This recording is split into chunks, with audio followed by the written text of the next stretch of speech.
लुणकरणसर थाना क्षेत्र के मकड़ासर गांव में मारपीट और जाति सूचक गाली गलौज के मामले में नया मोड़ सामने आया है। पीड़ित कन्हैयालाल पुत्र स्वर्गीय किशनाराम ने पुलिस अधीक्षक बीकानेर को लिखित प्रार्थना पत्र देकर गंभीर आरोप लगाए हैं।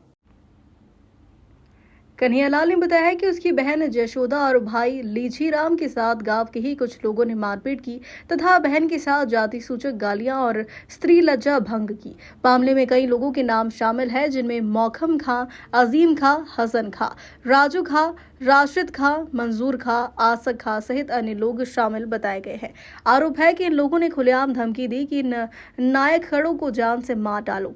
इस घटना को लेकर पीड़ित पक्ष ने 7 अगस्त 2025 को लुणकरणसर थाने में मुकदमा दर्ज करवाया था, जिसकी FIR संख्या 195/2025 है।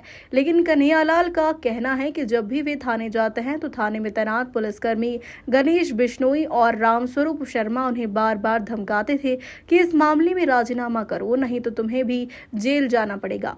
पीड़ित के अनुसार गांव के कुछ लोगों ने भी राजीनामे का दबाव बनाया और धमकी दी कि अगर समझौता नहीं किया गया तो गांव में मत दिखना।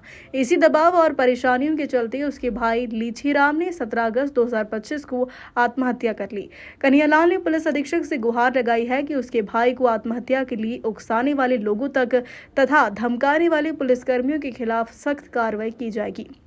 यह मामला अब गांव और पूरे इलाके में चर्चा का विषय बन गया है। लोग पुलिस की कार्य प्रणाली पर भी सवाल उठा रहे हैं और निष्पक्ष जांच की मांग कर रहे हैं। ये भी जो धरना दे रखा है, किन मुद्दों को लेकर दिया आपने? मुद्दा नहीं है, बहुत ही एक गंभीर घटना है। जी बताइए। और हमारे लुणकरणसर विधानसभा क्षेत्र के मकड़ासर गांव में आज से 15 दिन पूर्व एक दलित परिवार पर वहां के स्थानीय और दबंग लोग हमला करते हैं, जिससे जो ये मृतक हैं लीछीराम और उसकी माँ है और उसकी बहन लहूलुहान हो जाते हैं, घायल हो जाते हैं। फिर वो बदमाश हैं गांव में घेराबंदी कर देते हैं और गांव के लोगों को बोल देते हैं कि इनको आपको अस्पताल नहीं जाने देना है, हॉस्पिटल इलाज के लिए जाने से वो मना करते हैं। वो जैसे कैसे भी करके बाइक पर सवार होकर के हॉस्पिटल पहुँचते हैं। हॉस्पिटल पहुँचने के बाद में वो स्थानीय पुलिस स्टेशन पहुँचते हैं तो इनका मुकदमा दर्ज नहीं किया जाता। फिर हमारे सामाजिक लोग हैं वो पुलिस थाने पहुँच करके मुकदमा दर्ज करवाते हैं और मुकदमा दर्ज करवाने के बाद में वहीं स्थानीय जो थाने के जो कर्मचारी हैं जो मुलजिमानों से संपर्क करके इनके खिलाफ क्रॉस केस करवाते हैं ताकि ये इन पर राजीनामे का प्रेशर बना रहे, दबाव बना रहे। और थाने के ही कुछ कर्मचारियों ने इनको कहा कि आप राजीनामा कर लो, नहीं तो आप भी इनके साथ साथ जेल जाओगे। इससे प्रेशर होकर के और आज से 3-4 दिन पूर्व मकड़ासर गांव में ही कुछ पंच पटेलों और वो दबंगों द्वारा एक पंचायत बुलाई जाती है, जिसमें पीड़ित परिवार को धमकाया जाता है राजीनामे के लिए, और जिससे वो प्रेशराइज होकर के डिमोलाइज होकर के इन्होंने वो आत्महत्या कर ली। तो हमारी इस धरना और प्रदर्शन से प्रशासन से मांग ये है कि आप इस परिवार के साथ न्याय करें। सीओ है नरेंद्रपुरी है। कुछ देर पहले पुलिस के प्रशासक जो आए थे आपके साथ बैठे थे, पुलिस के आदमी, वो कैसे आए थे? कब बैठे थे? थोड़ी देर पहले।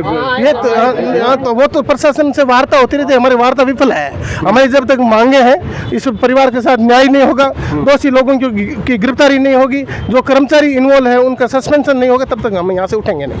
ये मृतक कौन है और कौन से कर्मचारी या कौन अधिकारी शामिल है? लीछीराम नायक है, मकड़ासर का है मृतक। और प्राथमिक इन परिवार वालों से पूछताछ में ये आया है कि जो वहाँ के जो सीओ है, सीओ का जो रीडर और सीओ ऑफिस के कर्मचारी है वो इनको राजीनामे के लिए प्रेशराइज कर रहे थे, और साथ ही गांव के कुछ लोग और ये बदमाश लोग थे जो इन पर राजीनामे का दबाव बना।